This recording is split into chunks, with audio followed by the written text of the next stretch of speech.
3-ingredient recipes in the past, you guys have gone nuts for them. Also, when I do Nutella, everybody loves Nutella recipes. So I thought, why not create a double whammy? 3 recipes, just 3 ingredients, all featuring Nutella.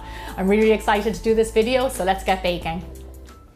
So we're going to start out making our Nutella brownies. Now, if you love rich, fudgy brownies, these guys are right up your alley.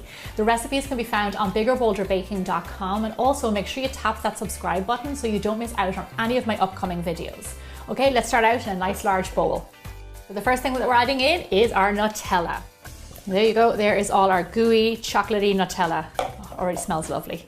Okay, our next ingredient are eggs. Now, if you don't eat eggs, do not worry. You can replace them with applesauce, mashed banana, or flaxseed egg. Now, all of that information is on biggerbolderbaking.com, so you can look at it there.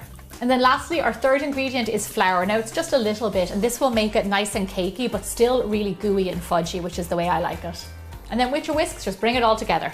I mean, it doesn't get much simpler than this. Some Nutella, flour, eggs, and you have yourself a lovely dessert. Once your batter is all mixed up and there's no more lumps of flour, we're going to go ahead and put it into our baking tray. So go ahead and pour it into your lined tray. Just look at how gooey that is. You know this is going to be fudgy. Go ahead and spread it out with your spatula nice and evenly. Now, depending on how you like your brownies, you could add in chopped nuts, chunks of chocolate, anything you like in here. It'll be really nice. Okay, there we go. Brownies in like what, 5 minutes? These look fantastic and they're ready to go into the oven. Bake your brownies off at 350 degrees Fahrenheit or 180 degrees Celsius for roughly 20 to 25 minutes. These brownies smell so good, oh my gosh. Just look at the top of them. You can tell they're a little bit soft in the middle, so they're nice and fudgy underneath. Then they're a little bit crispy on the outside, which will make them a little bit chewy. These are the way I like my brownies. So these are nice and cool, so I'm going to cut them open because you have to see how good they look on the inside. So considering that it's summertime and you might have a little bit more time on your hands, these 3-ingredient recipes are perfect when you've got an hour or two to spare and you want to do some baking. This is what you want to make. And just look at that brownie, check that out. It's really, really fudgy underneath. It's nice and moist. Oh, my kind of brownie. I mean, seriously, it does not get much better than a 3-ingredient Nutella brownie. Yummy. Okay, that is one Nutella recipe down. Let's move on to our next one. Okay, so we already saw how to make awesome brownies. The next thing we are going to make are Nutella cookies. You're going to go nuts for these. So we're going to start out in a nice big bowl. Add in your Nutella, egg, and flour, and then whisk all these ingredients together. So now you can always refer to my egg substitute chart when you're trying to substitute eggs in your baking, but for cookies, you're going to substitute it with flaxseed egg or condensed milk, and that will work really well. So now you probably have noticed that these are the same ingredients that we used in the brownie. However, there's more flour in this recipe so we can shape and mold a cookie better. Okay, so that's our cookie dough. Really, really fast and simple. Now we're going to scoop them all and put them on our baking tray. So this cookie dough will make around 12 cookies. Then pop it onto your baking tray and flatten it down because they actually won't spread when you're baking them. So give it a good squish down so you get a nice shape on it. Get it nice and flat. So you can feel free to make this dough in advance and leave it in the fridge for around 2 to 3 days and it'll be totally fine. And then you can just bake off fresh cookies whenever you want them. There we go, exactly 12 cookies, all squished, ready for the oven. Bake your Nutella cookies off at 350 degrees Fahrenheit or 180 degrees Celsius for 8 to 10 minutes. The less you cook them, the fudgier they will be. So here are our cookies. They smell amazing. They look so great. As you can see, they crinkled on top. They spread out a little bit and they're nice and soft in the middle. So now in my opinion, all cookies should be enjoyed warm straight from the oven. So that's what I'm going to do. So you see how soft this is in the middle and kind of chewy? This is the difference between the brownies and the cookies. The brownies are fudgy where the cookies are a little bit chewy. Oh, yummy. If you like the chewy part of a brownie or chewy cookies, you're gonna love these guys. And they're moist as well at the same time. Oh, they're so yummy.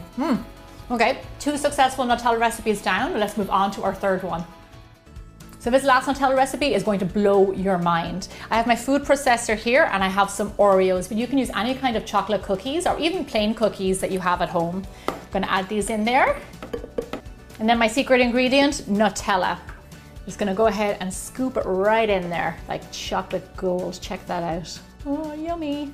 It's like a delicious glue that's gonna stick together our cookies. So now this mix is going to make the most delicious chocolate truffles. They are soft and rich and decadent. You're gonna love them. So just put on your hat and then blend it all together until it's nice and fine. So it only takes a few seconds and you'll start to see it clump together. So that's when we're gonna turn it off.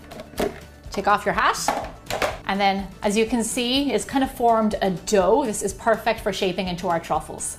So here is the delicious center for our truffles. Now all you want to do, it's really simple. Just get a little ball in your hand, shape it around a mouth size full, just around a bite-sized piece, maybe 2 bite sizes, and then put it onto a tray. Then just go ahead and keep on rolling the rest of your truffles. Now, if you want to, you can put a hazelnut in the middle of these, some nuts, get really creative, you know, you can add different flavors to them. And then just keep on rolling until they're all done. Now, if Nutella is not your jam, that's totally okay. What you can also replace the Nutella with is like a peanut butter spread. That would work really well too. That would make nice truffles. There you go. Our homemade truffles are all scooped. Now I'm going to pop these guys into the fridge for around 30 minutes and just let them set and firm up. So my truffles are out of the fridge and they're nice and cold, so now it is time to dip them and make them all beautiful. So here I have a bowl of melted chocolate, a nice dark rich chocolate, and then here I have some chopped toasted hazelnuts which I'm going to sprinkle on top, and that will give nice texture and crunch. So with your forks, just dip your truffle into your chocolate, get a nice coating on it, perfect, let the chocolate drip off, put it back on your tray, then get some hazelnuts, give it a little sprinkle on top. And there you have a gorgeous homemade truffle with just 3 ingredients. This is a really great recipe if you're throwing a dinner party and you need a quick dessert. Also makes a really fantastic gift and nobody's going to know it was just 3 ingredients. So just go ahead and keep on dunking and dipping until all your truffles are coated. And try not to eat them until they're set, because I really want to try one. So now that they're all dipped, I'm noticing that a few of them have set. So I'm going to give them a little tasty taste. Oh my gosh, look. You see this? Mmm. Delicious. It's rich and soft and moist. These are absolutely gorgeous. So whether you're all about brownies, maybe even cookies, or if decadent truffles are your thing, there is a recipe here for everyone, and I know you're going to love them. I hope you enjoyed this episode. Make sure you tap that subscribe button so you don't miss out on any of my upcoming videos, and I'll see you back here really soon for more bigger, bolder baking.